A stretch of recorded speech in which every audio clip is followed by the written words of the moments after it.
Hi, my name is Helen and I've been working on my plot. Come and see what I've done. Please like and subscribe and click the bell notification.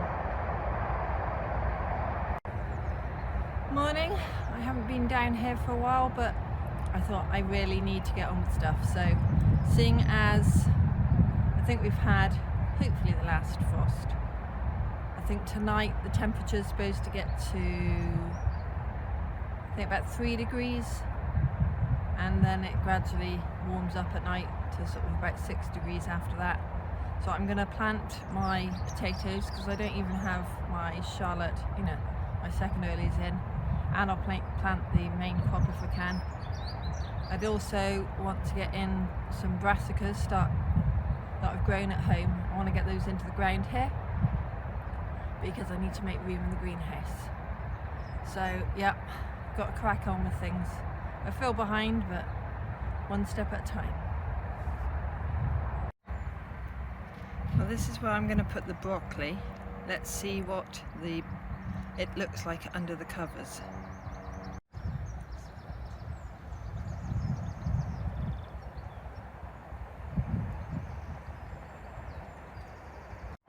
So this is what it looks like. I've just given it a quick rake. I need to dig up whatever that is. But apart from that, the bed will be ready for the broccoli.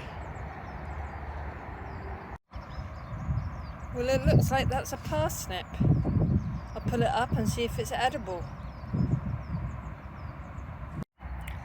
Well, it's small, but it's edible. I guess I missed one. It looks all yellow because the light's been excluded. Well, I need to get on with planting the broccoli now. So from what I understand about feeding the soil, chicken manure pellets is good for leafy growth, and the blood, fish and bone meal, okay, that can help with the leafy growth, but that's good for, the root growth. Or at least that's what I think I've worked out. I might be wrong. So I'm going to use the chicken manure pellets for the brassicas, but when I plant the potatoes I'm going to use the fish blood and bone meal mix, and then hopefully that will give the plants a boost. Well, here goes. It stinks. The top's on the tub, but I can still smell it. There's no holes in it, so I'll be wearing a glove for spreading the pellets.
Well, that's the broccoli planted out. You might think it's a bit close together, but I've got cauliflower to fit in, and at the worst I just get small heads. I've never got massive heads before anyway, and I'm tight on space. So we'll see how it goes. So they're planted into the first half of the bed. What I'll do is I will release the net so that they're protected from birds and from butterflies, cabbage whites. So it's netted now, and I've also put down some organic slug pellets. Why they've got to make them blue like the old sort, I don't know. So these cabbages I've been overwintering. So what I'm going to do is plant my spring cabbages just kind of dotted around in the gaps, because these won't take too much longer to be grown enough to harvest, and then I can, the smaller plants can then bush out to fill the space. I think that's going to be the best way to fit it in. So this is how I've spaced them out, but as I said, the winter cabbages won't be in for much longer, and then that will give the spring cabbages more room. Now time to plant. Well, that's the cabbages planted, watered and netted.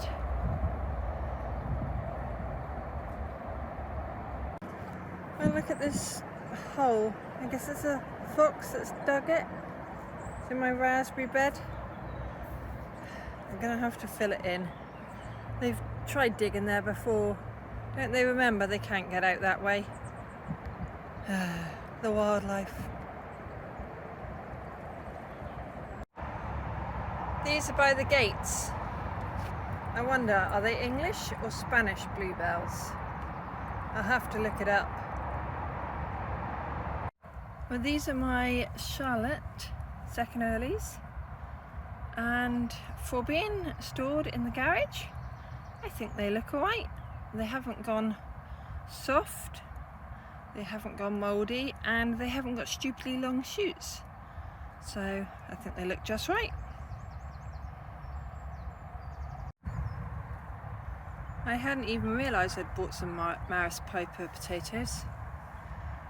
Don't think I can fit them in at the allotment. I will have to put them either in the ground or in pots at home. I always buy more than I think I need. So I'm going to start with putting main crop King Edward into this bed, and then I will put, there's I think there's about 3 pots that will have main crop in it, and the rest of the pots will have the Charlotte potatoes. So yeah, I'll start with putting the main crop into this bed, and then I'll crack on with all the pots, but I have to get them in before I go home. So I've dug a trench, put the potatoes in, I gotta backfill it. I know I'd like to go no dig with the potatoes, but I haven't got the pots this year or the compost, so that'll have to wait till next year. Now that's all the King Edwards put into that bed. Now on to putting the potatoes into all the pots.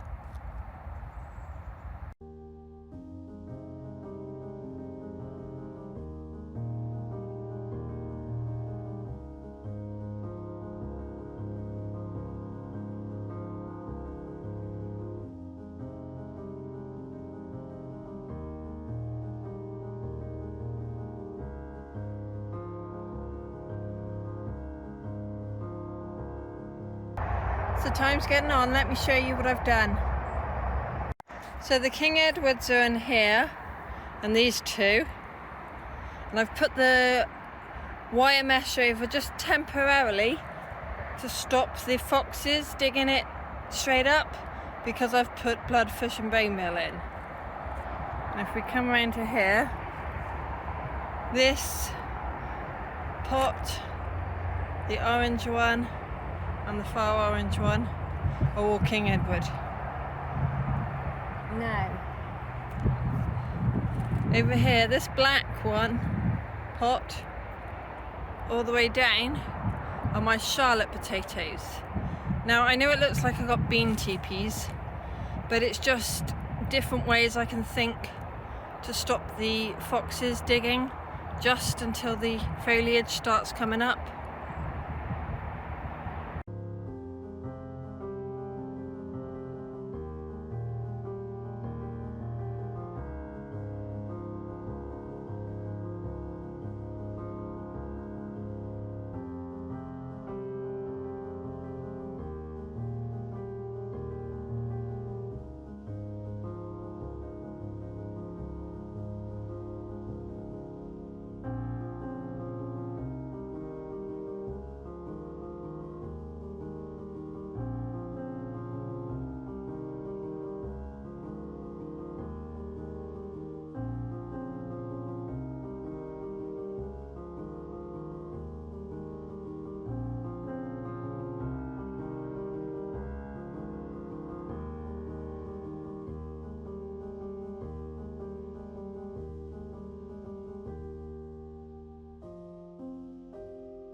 So it's nearly tea time and I got done, well, nearly got done everything I wanted.